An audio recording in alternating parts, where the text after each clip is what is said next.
Sa Sabado de Gloria, tahimik ang buong simbahan habang inaalala ang pagkakaburol ni Jesus. Ito ang araw ng paghintay, ng pananabik sa liwanag ng muling pagkabuhay. Ang katahimikan ng araw na ito ay nagtuturo sa atin ng pagtitiwala na kahit tila wala ng pag-asa, ang Diyos ay kumikilos sa katahimikan.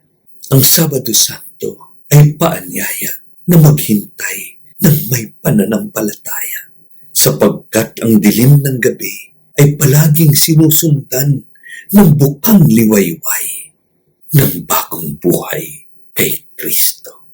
Panginoong Diyos, bigyan mo kami ng lakas na maghintay ng may pag-asa at pananampalataya upang sa muling pagkabuhay ni Kristo ay makibahagi kami sa kagalakan ng iyong kaligtasan.